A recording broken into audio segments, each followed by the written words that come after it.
warahmatullahi wabarakatuh. Bismillahirrahmanirrahim. Alhamdulillah, wassalatu wassalamu ala rasulillah Sayyidina Muhammad ibn Abdillah wa ala alihi wa sahbihi wa man tabi'a hudah. La hawla wa la quwwata illa billah. La hawla wa la quwwata illa billah. La hawla wa la quwwata illa billah wa ba'da. Para pemirsa saluran TV Dakwah Islamic Center yang berbahagia, marilah bersama-sama kita memanjatkan puji syukur kehadirat Allah Subhanahu wa taala yang mana berkat limpahan rahmat, taufik, hidayah serta inayahnya sehingga kita dapat berjumpa dan bersua dalam kesempatan yang berbahagia ini. Salawat dan salam tak lupa pula kita haturkan kehadiran junjungan kita Nabi besar Muhammad sallallahu alaihi wasallam. Berkata Rasulullah, kita menjadi umat yang terbaik di antara umat-umat yang lain.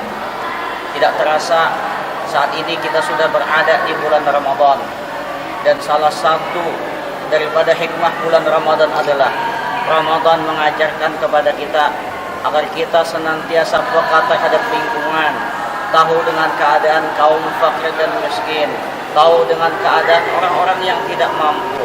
Ramadan menciptakan kita untuk senantiasa bersikap dermawan kepada orang lain. Sebab dengan berpuasa kita mengetahui bagaimana selama ini orang fakir dan miskin tidak makan, tidak minum. Kita yang berpuasa aja selama 13 jam lebih atau kurang dari 13 jam, kita sudah merasa lelah, kita sudah merasa capek, kita sudah merasa seperti dunia akan meninggalkan kita atau kita yang akan meninggalkan dunia. Tetapi bagaimana kita lihat orang fakir, orang miskin yang kadang-kadang tidak makan, tidak minum berhari-hari. Jadi Ramadan mengajarkan kita untuk bersikap dermawan. Orang yang dermawan hartanya tidak akan pernah habis.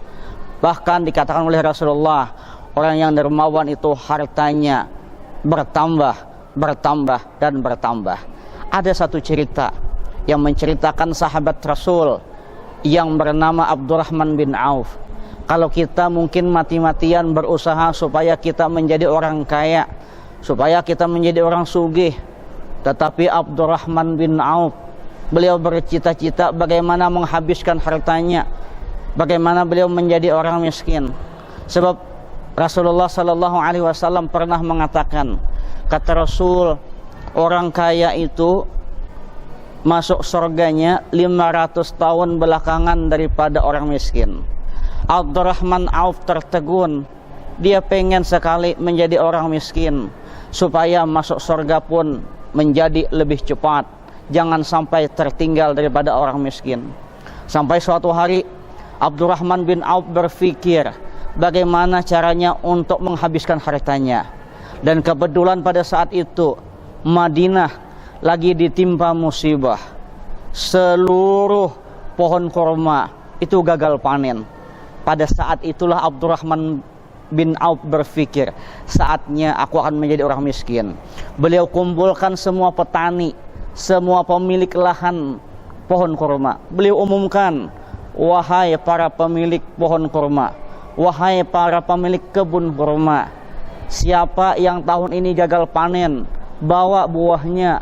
Yang busuk sini, yang belum masak sini, yang kena hama sini, timbang, maka akan aku bayar harganya seperti kurma yang dalam keadaan baik. Akhirnya apa? Masyarakat Madinah senang. Yang tadinya mau gagal panen menjadi tidak jadi. Tidak jadi karena semuanya dibeli oleh Abdurrahman bin Auf. Karena satu Madinah semua kurma busuk dibeli oleh Abdurrahman. Akhirnya apa yang terjadi? 2/3 harta kekayaan Abdurrahman bin Auf berkurang. Pada saat itu Abdurrahman bin Auf senang luar biasa, gembira luar biasa. Kata Abdurrahman, alhamdulillah 2/3 harta kekayaanku sudah berkurang. Saatnya aku akan menikmati menjadi orang miskin. Tetapi Allah Maha Kuasa, Allah tahu yang terbaik buat hambanya. Beberapa hari setelah kejadian itu, datang seseorang utusan Raja Yaman.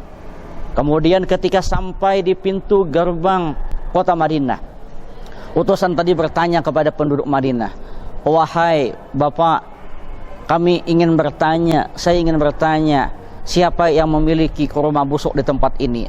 Dijawablah oleh penduduk Madinah bahwa yang punya kurma busuk itu adalah Abdurrahman bin Auf. Tanya lagi rumah sebelah, dijawab Abdurrahman bin Auf. Tanya lagi beberapa rumah yang lain, dijawab yang punya kurma busuk adalah Abdurrahman bin Auf. Benar. Kenapa benar? Karena semua kurma busuk, kurma yang gagal panen, kurma yang kena hama, semua dibeli oleh Abdurrahman bin Auf.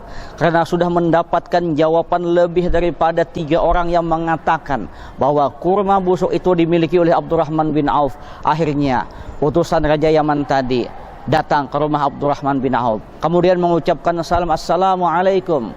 "Waalaikumsalam," kata Abdurrahman bin Auf. "Ada apa?" kata beliau. Kata utusan Raja Yaman, "Wahai Abdurrahman bin Auf, saya utusan Raja Yaman. Saya datang ke tempat ini ingin membeli kurma busuk." Kata Abdurrahman, "Banyak tuh kurma busuk di gudangku." Kata utusan Raja Yaman, "Saya diutus Raja Yaman untuk mencari kurma busuk. Karena pada saat ini Yaman dalam keadaan ditimpa wabah penyakit.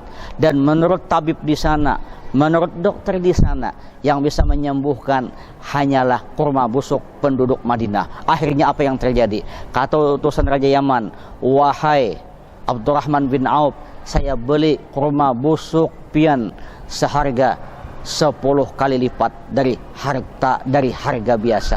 Apa yang terjadi?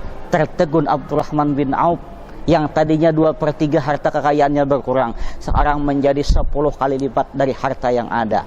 Ini menggambarkan kepada kita bahwasanya orang yang dermawan hartanya bukan berkurang, tetapi hartanya menjadi malah melimpah, malah tambah banyak. Oleh sebab itu, ini momentum Ramadan, momentum puasa. Sudah saatnya kita berbagi kepada fakir miskin. Sudah saatnya kita menjadi orang yang dermawan. Mudah-mudahan dengan Ramadan ini menjadikan kita umat Islam, umat Rasulullah menjadi orang yang dermawan, berbagi kepada fakir miskin, berbagi kepada orang yang tidak mampu. Dan itu adalah salah satu daripada hikmah Ramadan, menjadikan kita umat Islam yang senantiasa peka terhadap lingkungan, sehingga menjadikan kita umat Islam yang dapat menjadi orang yang dermawan. Ini saja yang dapat saya sampaikan. Mudah-mudahan ada manfaatnya, mudah-mudahan ada berkahnya. Salah khilaf mohon maaf. Wallahul muwaffiq ila aqwamit thariq. Wassalamualaikum warahmatullahi wabarakatuh.